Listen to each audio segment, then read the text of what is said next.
Good afternoon and welcome to Midday Brief on your Joy News channel on Multi TV. My name is Jennifer Jane Asante. This afternoon in the headlines, President John Dramani Mahama meets with teachers' unions to bring an end to the ongoing strike action. And a terrible accident occurred on the N1 highway, bringing 7 vehicles to a grinding halt. These plus briefs on wellness, international news, coming to you soon after this break.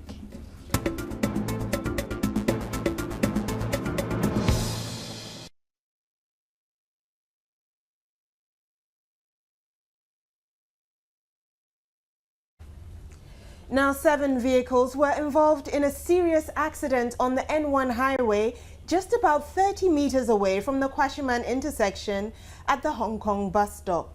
According to Joy News reporters Beatrice Edu and David Ando, who were at the scene of the accident, it involved a trailer, a 207 Benz bus, 2 vans, 2 taxis, and a Kia truck carrying charcoal, and a Mitsubishi 4x4 vehicle. The accident happened after police arrived on the scene to signal other drivers to slow down because a Kia Trayback carrying tons of charcoal had broken down close to the traffic light at Kwashiman, obstructing traffic. After the driver of a 207 Benz bus complied with police directive to stop due to the obstruction, a trailer carrying cement bags which had brake failure drove into the Kia Trayback, smashing the 207 Benz bus in the process, together with other vehicles in line. Another Kia Trayback carrying pure water, in an attempt to avert driving into the crashed vehicles, veered off the road and unfortunately drove into a nearby drinking spot. The driver is said to be in critical condition. This was apparently due to the short distance from the scene of the broken down Kia Trayback. He helplessly crashed into the 207 Benz bus, causing a ripple of accidents involving other stationary vehicles. There were no casualties. The incident has caused heavy traffic on that road.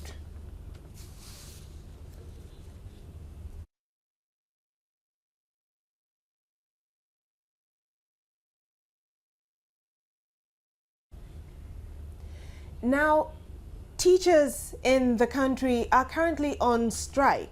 My colleague Etonam Say is taking a quick tour of schools to see if the strike indeed is coming to a close, as some predict. Etonam, good afternoon. Good afternoon, JJ. Etonam, where exactly are you? I'm currently at the Accra Academy School here in Accra, opposite just around First Life, and teachers are indeed on strike. There are no indications that they are coming back because I earlier spoke to Secretary Daipo, who says they are waiting to meet the president, as of which they will know whether they are going to resume or still embark on the strike action. I'm in the classroom of one of the Form 3 students, some of the Form 3 classes here at Accra Academy School. I just wanted to speak to the students here. There's no teacher here. They're learning on their own. They're sharing notes, and they spoke to me earlier that this is really having a heavy toll on them. But I want you to speak with them so that you know what exactly the situation is here. What exactly is the situation here at the moment? Tell me. As you can see, personally, there are no teachers in the class, and we have to do the learning on our own, or sometimes share there with our fellow students or our mates. That's all. How is this affecting you? It's affecting us a lot. As you can see, we are preparing for what? And normally, you need the attention of teachers. And here, like the case, we have to do the learning on our own. And if we don't have that idea that the teachers have, so we need them most. And they are on strike. So maybe God is himself will have to intervene with our work. We are not going to do well. All right, let me speak to another student. Now, are you done with your syllabus? No, please. So how are you managing at the moment? Well, we're managing, and to be through our hard work, because without having our individual studies. So we're focusing. But as we all know now, our tests are on strike, so even our juniors are having their end of term exam. But we, the students, are the ones invigilating them since they are not around. It's affecting us. All right, Jennifer, I'm sure you heard them. You see, the practicals have already started, but there are no invigilators. some students, the proper examination is starting in 12 days' time, and there's no single teacher here to take them through their notes. I want you to speak to one more student. How are you managing the strike action? We are just revising our book. We are organizing a group. We are just revising that we catch up with the ones we have not been taught on. So how is that? How are you able to go around that? Very difficult because some of the things we don't understand. So we need to tell but they are not around. All right, Jennifer, I'm sure you heard the concerns of the students here at the Accra Academy School. Yes, thank you very much, Etonam. That was my colleague Etonam Say speaking to us from the Accra Academy School, where teachers are still on strike. Now, the nationwide strike by teachers across the country may soon be called off as the Ministry of Education meets the various stakeholders in the education sector after thorough deliberations. President John Mahama has indicated his presence at this meeting. The teachers' unions are to hold a series of meetings today to decide on their next line of action. This was disclosed by the Public Relations Director of the Education Ministry, Paul Krampa, in an interview with Joy FM. The National Association of Graduate Teachers, NAGRAT, and the Ghana National Association of Teachers, NAT, declared a nationwide strike on Friday, March 15, 2013. The teachers called on government and the Fair Wages and Salary Commission to address their concerns regarding the single spine salary scheme. They outlined 4 major problems associated with their salary scheme and so embarked on a strike action until their grievances are resolved. They complained of inconsistencies in the payment of their car maintenance, payment of yearly incremental credit, the promotion of teachers, retention premium, and WIAC invigilation allowances. However, Krampa has indicated that the major issues raised by the teachers have been sorted out with the exception of their retention premium, which he assured will also be dealt with today, Monday, during the teachers' meeting. He was hopeful the teachers would rescind their strike action and resume attending classes.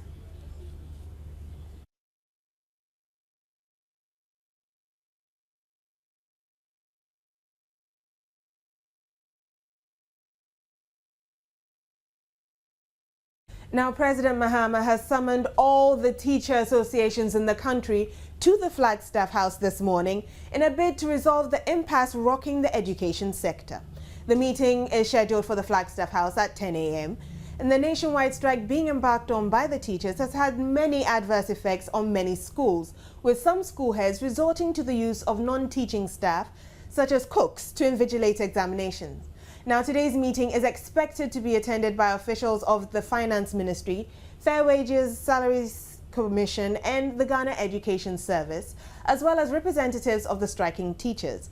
Now, we have gathered that the president is meeting them, and my colleague Gifty Andorpia is there. She's privy to the details of that meeting. Hello, Gifty. Hello, Jade. Gifty, has the president met with the striking teachers yet? Yes, Jade, as I speak with you now, the meeting is ongoing. The meeting is actually supposed to be a closed-door meeting, and so the media was just privy to the beginning, the first session of it, and we are done with that now. As I speak with you now, the president is meeting the various groups that came to the Flagstaff House today, but it is in a closed-door meeting. But earlier on, when they started the meeting, mind you, these groups, the NAT, NAGRAT, TEWU, CCT, they're being represented by the TUC Secretary General, Mr. Kofi Asamoah. And before the meeting, he spoke concerning how the issue has been handled. And his beef was that the various institutions that are supposed to handle these matters so they don't end up in strikes have not been proactive enough. And so he was calling for capacity building training for the HR in the various public sector institutions. The Minister of Education was also here.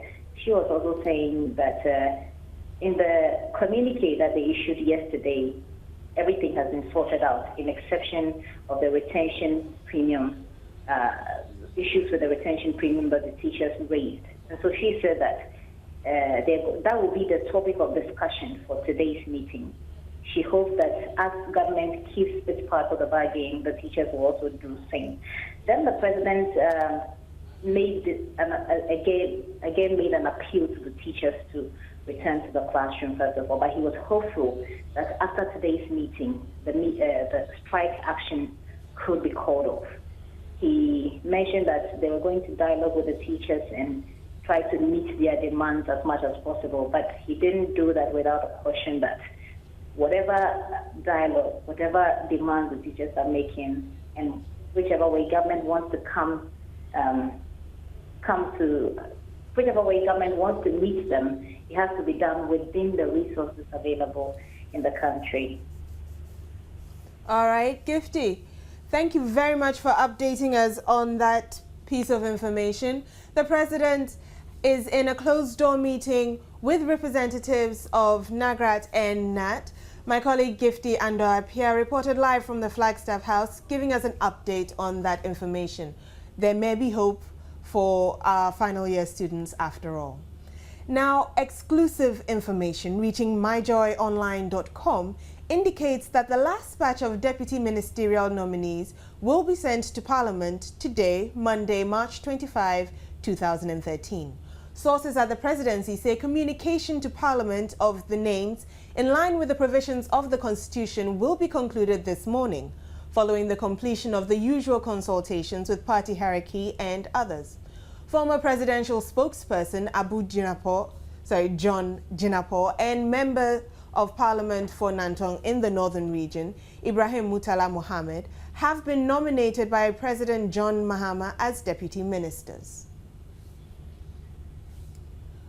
Moving on to the Shama district, that's in the Western Region, the lack of access to potable water in the Atribonada community in the Shama district of the Western Region has compelled residents to drink from polluted Pra River, thus putting the health of residents at risk. Residents are therefore appealing to government for an immediate intervention to provide them with potable water. A report filed by our Western Regional correspondent William Benjamin Peters is up next. Atribonada is a predominantly farming community located in the Shama district of the Western Region. The community, which has a population of over 500, is bounded by the sea and the Pra River. The community has been in existence for centuries but lack potable water, thereby making the Pra River the alternative source of drinking water. Residents use the Pra River for all their daily chores, including drinking, bathing, cooking, and for irrigation purposes. Unfortunately, illegal mining activities on the Pra River has totally polluted the river. This is posing great health risks to residents of Atribonada, who have contracted some waterborne diseases and strange skin conditions. The nearest alternative of water is a borehole located more than a mile away from the community. The borehole is also patronized by other communities, making access a challenge to residents since they have to struggle to get water. The unit's committee member of Atribonada, Samuel Bedu, in an exclusive interview with Joy News, expressed his displeasure about the situation. I'm saying from top to down. Can olden days in the Sunianum, if it be over 10 years in Suyanum. But coming 10 years, I'm saying and this is a new sunum. You should not say cry on your cry. Bohol, when feet in sick room. You answer Meyer and Sunny Bohol, Yedanum. You see any communities near share. And see one bohol. 500 and 200 or over bed. It's a problem. A resident, Ikuya Iswan, urged authorities to deal with the issue of galamsey on the Pra River. Some Wahoyan, Galamsey Wahoyan. This is usually a day. Why a pot all day? And see, you can consider a baza, lay your kunsu. Yanum, see, this is the Ahoyan, Mamma Kunsa Menania, if you're more tate. Nti important Sunday and wa say nti dwuma bia agi the woods so ma yin nsi yono no when the dwuma no. William Benjamin Peters report from the Shama district of the Western Region. Now, seeing as Portable drinking water is such an issue. Let's move on to the Sra community in the Kroba municipality in the eastern region. Residents there are faced with acute water problems, and they're calling for government and other relevant stakeholders to assist with providing them with potable drinking water. Water scarcity has always been a major problem, confronting the people in the Sra community and its surrounding areas. Residents depend largely on a stream called Sra for their domestic and industrial water needs. Some other sources of water will serve the Sra community, and 10 other communities have dried up due to the dry season and changes in weather conditions over the years. Pipes which also provided potable drinking water in the community to augment supplies from the Sra are no longer functional. Residents are compelled to walk for long distances in search of water for their domestic use. The only school in the municipality, Kroba Senior High School, also depends on the Sra stream water. According to some residents, the pipes in the area do not flow frequently and are therefore calling on government and other stakeholders to come to the aid of Sra community. About 3 months na pipe nema. It's not a pipe, ogomenya pipe. And a college pipe, Prandesunya pipe. Into our community, you know, say a drinks you so hard no mobile you. And a pebble susin soa. Ye bread a wins you know. About Uba Numra when you ban no power yes you. I just say we are no benyakakra. Nina monosono, penny for no war. But ya compre among my home a be a reply be a. Na pipe muya di my papa passes Sammy Backroom hasi. Se pipe na mpaya ye nya nsuo nnom na wa wo hwe environment na ye se enum nsuo a esere eti ba ye num nsuo efam suo we ye de maye market wa nyina omuso munum bi enu ti ye se ye ntu aba na obi a community bi anya Speaking to Joy News, the headmaster of Kroba Senior High School, Matthew Bawa, explained why the students also rely on the Sra stream water. There is a problem at Pong waterways. So water does not flow regularly from Pong so that we will get water. So anytime we run out of water from the pollutants, it becomes a problem. Then the students have to go to the stream to fetch some water. The assemblyman for the Sra electoral area, Paul Ayite, expressed worry about a heap of refuse dump close to the community for the past 10 years. The problem we have on our hands now is that refuse dump you see, almost the whole electoral area dumps their refuse there. So the volume of refuse that is dumped over there, on daily basis is not easy.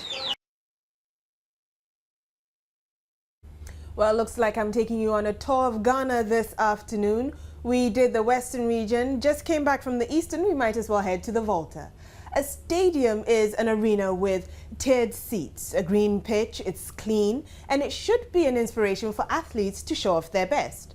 The whole stadium, however, stands in sharp contrast to this idea of a stadium. This situation is contributing to their poor showing in sports, as reported by our Volta regional correspondent, Jerry Komla Ado. With the development of sports comes the challenge of matching infrastructure to make Ghana competitive internationally. But when the existing infrastructure is left to rot, it raises questions of how serious the country is with regards to sports. The site of the whole stadium is now dead news to residents when they go past it. Left to rot, the stadium has been turned into a defecation ground and a haven for weed smokers. The frontal view shows a stadium with a huge rusted gate with locks, but that is all you see.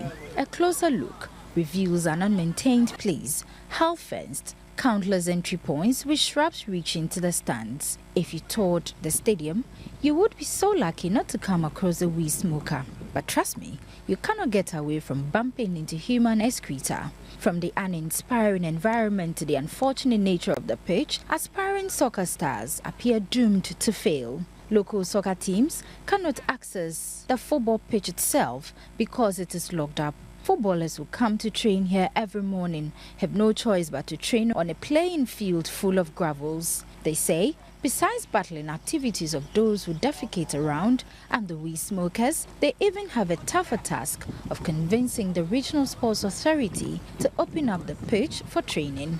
The footballers say for several years they have been appealing to the authorities to help put the stadium in good shape, but their cry have fallen on rocks. If you look at our stadium right now, we need a lot of help. People to come and help us.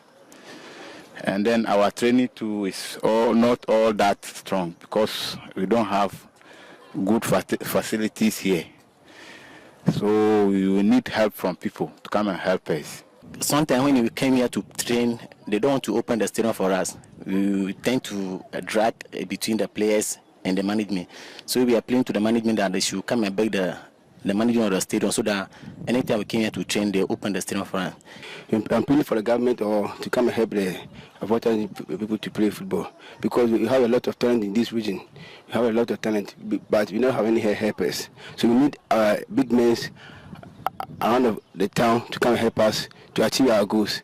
And we need the sports organization to open the park for us. Footballers are not the only ones who have been appealing to authorities to give the place a facelift. Local journalists have, through their countless reportage, tried to get authorities' attention to the place, but to no avail. The state of the whole sports stadium is a reflection of how poorly the region as a whole has fared in sports development. Apart from the Verada Football Club that enjoyed Premiership football 2 decades ago, no other club has emerged tops.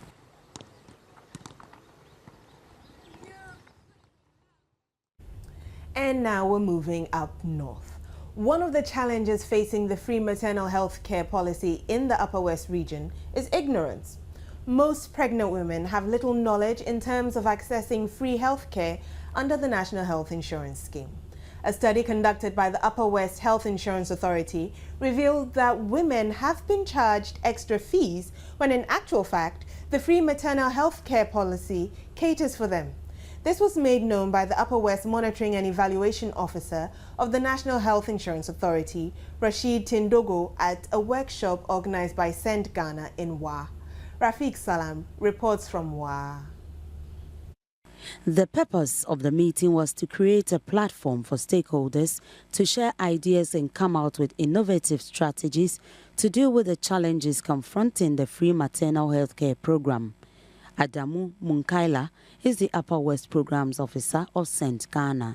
The free maternal health care policy was introduced in Ghana as part of the measures to help achieve the Millennium Development Goal and was integrated into the National Health Insurance Scheme to improve maternal health and reduce infant mortality.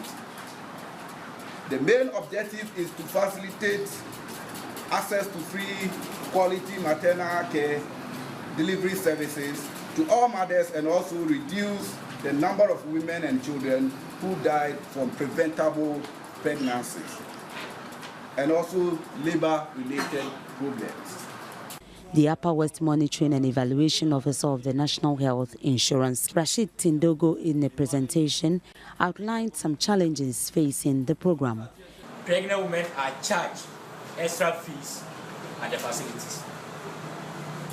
At the point of delivery, they are asked to bring along a list of items they cannot afford. And this is discouraging a lot of them.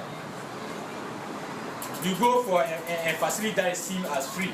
You get there, say, oh, where is your Dettol? Where are your gloves? Where is the blade? Where is the soap? So what is health insurance paying for?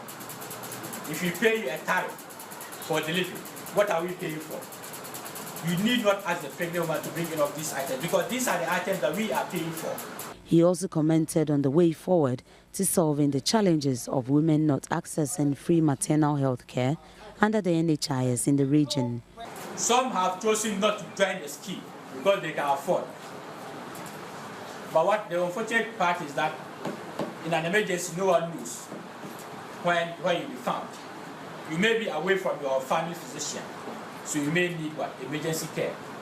You may not have money on you at the point that you need the service. So it's very important that whether you are rich or poor, you are not saying it's only poor people that join. Every woman's life is very important. Rafiq Salam's reports for Joy News. Now, I'm sure you've been caught in traffic at one time or the other, and you've heard a siren behind you. You're not too sure whether it's an emergency, you need to give way. It can be quite trying. But the president has quite a bit to say about it. We'll be telling you that when we come back from this short break.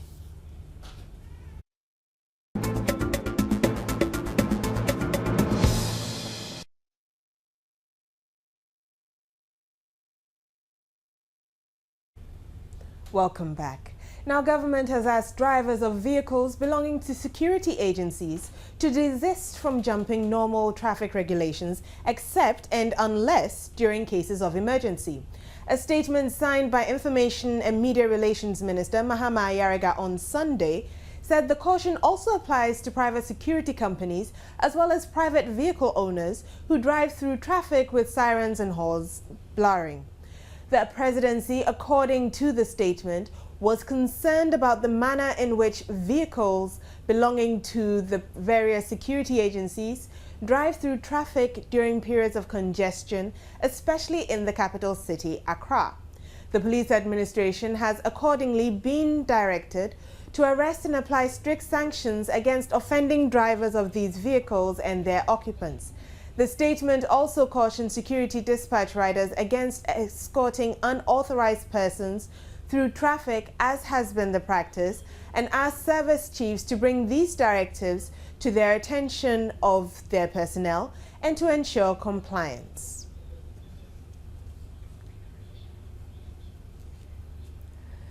After hearing this, we hit the streets to find out what the motoring public and pedestrians think about this directive.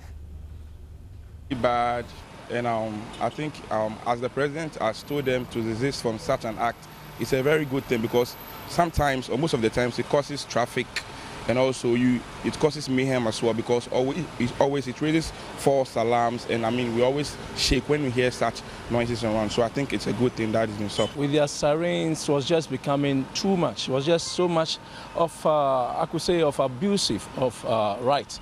Last time ago, I was in a taxi. And there was this siren blowing. Apparently, it was the police coming towards our direction. Then the driver was like, it's not moving. It's just becoming too much. You know, I think when people seem to abuse their rights, people wouldn't really regard what they really intend to do or the importance of the siren. So I think it's in the right direction. The president should have done this long ago. I have never liked the idea of them moving around with this sirens on because most of the times you see that they just blow the sirens without any emergency call or without attending to very important issues. So for the president's directive as to they've been banned from blowing the sirens anyhow, anywhere, I think it's in the right direction. I think it's a good one at that because I mean, when they blow it when there is no need, sometimes, I mean, I live in the same vicinity with them, and sometimes they are just going home, they are just driving home, and the siren is on. So sometimes when you are even driving around and they blow it, people even tend to ignore it. So I think it's a good call. Now, a new United Nations study has found out that more people around the world have access to a cell phone than to a working toilet. The study's numbers claim that of the world's estimated 7 billion people, 6 billion have access to mobile phones. However, only 4.5 billion have access to a toilet. At a press conference announcing the report, UN Deputy Secretary General Jan Eliasson announced the organization is launching an effort to halve the number of those without access by the end of 2015. He noted this is a problem that people do not like to talk about, but it goes to the heart of ensuring good health, a clean environment, and fundamental human dignity for billions of people. In August 2012, the Bill Gates Foundation began its own effort to reinvent the toilet as a way to help curb the number of people around the world without access to sanitary waste disposal. Interestingly, the report states that India alone is responsible for 60% of the world's population that does not use a toilet, an estimated 626 million individuals. Yet, at the same time, there are an estimated 1 billion cell phones in India. Conversely, in the world's most highly populated country, China, only 14 million people do not have access to a toilet. However, there are also fewer cell phones in China, 986 million according to the Daily Mail.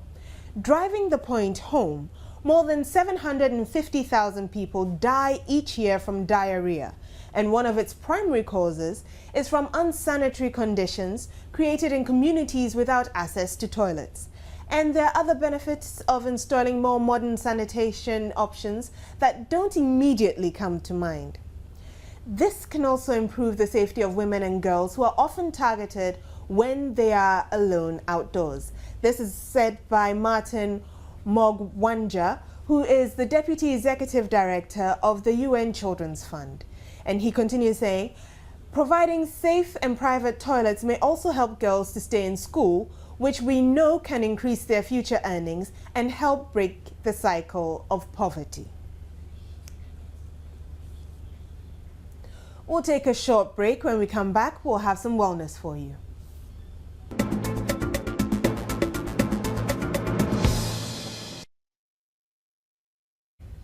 Now, this is the part of the show where we get healthy.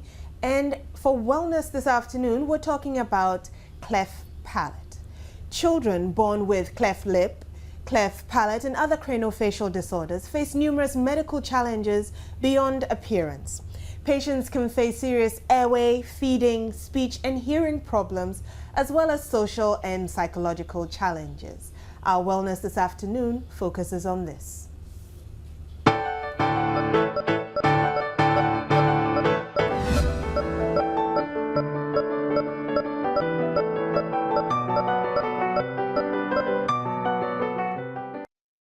One out of 10 children born each year with a cleft lip or cleft palate will not make it to their first birthday.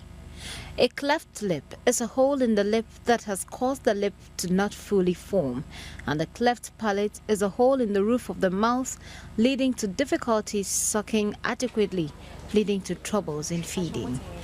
The condition can also lead to hearing and speech difficulties and may indicate other problems with the heart or nervous system. The defect can range from a small notch on the lip to a groove that runs into the roof of the mouth. It can occur in isolation or in combination with other craniofacial birth defects. This is an abnormality of the face or head. What we are attempting to do is assess how the child is doing post-operatively, and because most of them were cleft lips or palates, so we're assessing the patency of the operation and how the child's actually functioning in terms of feeding, swallowing and speech. Those are the three most important elements, and then the actual cosmesis of the operation. The important thing is that mothers are made aware. They need to go for their antenatal follow-ups, and the biggest port of entry would be to educate the mothers and, in terms of health care during the pregnancy, vitamin and mineral supplementation, and then to go for their follow-up sonars during the pregnancy, and then take advice from their general practitioner in terms of what medication they are and are not allowed to use during pregnancy. I think that's quite important. Apart from cleft patients' challenges with feeding, speech and language difficulties, as well as hearing impairment and other obstacles, they also face gross stereotyping. First, normal cancer, so I'm operation now. On to mean casa. I feel casa to say coke, say or on to mean coke or back can't. But so to me, friend in Yanam, Sandy, Kobe, Ma, Da, Fabla, or can. I'm out say, Nanon say, dear, but your pesa or cano. What is that? Difference room, many. Okay, so said to me, Bibia, to me friend, my mouth, to me friend, Papa, da, Nina Penny, not to me friend, Junior, Yakum, Nino to me. Since I said that me will put like on Bena, while no son, what to know I find. However, this facial deformity can be rectified through a simple surgical procedure. Medical professionals say many babies born with a cleft palate are being diagnosed late, causing unnecessary distress. The cleft lip and palate, it varies in the different population groups. Generally, the cleft palate is 1 in 2,000. The cleft then varies with the population groups, as I say. So in Caucasians, it's 1 in 1,000. In Africans, it's 1 in 2,000. And Asians, it's found to be 1 in 500. Those are, if I stand to be corrected, American statistics. But they are more widely applicable. Unlike a cleft lip, a cleft in the palate is hard to identify in a scan during pregnancy. There are environmental factors and genetic factors, so it's quite complicated and we don't always know the exact cause in an individual, and there are a whole host under each of those categories that could cause the cleft lip and palate. So there's teratogenic factors. There could be certain medications that the patients take. Among those, anticonvulsant therapies, the phenytoins, some cardiogenic drugs could cause it, and then also problems during the perinatal period in terms of infections and perinatal problems during the pregnancies. This allows quick referral to a team of experts, including surgeons, nurses, orthodontists, and speech and language therapists. Many of those who have successfully gone through cleft palate or cleft lip surgery are the most happiest, as their smiles can now be well appreciated.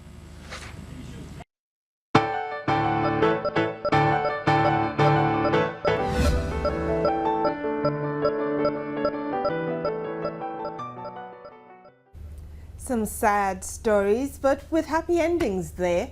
And we hope for the same in our international briefs, where the leader of the rebels who took over the capital city of the Central African Republic has declared himself president and has pledged to keep a power-sharing government in place in compliance with a January peace deal. And in Syria, the National Coalition has rejected the resignation of Ahmed Moaz al-Khatib just hours after the former leader announced he was stepping down out of frustration. Now, Ghana's under-20 will know their opponents for the FIFA World Cup after today's draw in Istanbul, Turkey. And England defender Jolan Lescott expects Wayne Rooney to cope with any provocation he may face in Tuesday's World Cup qualifier in Montenegro. Boy, that sure looks like fun.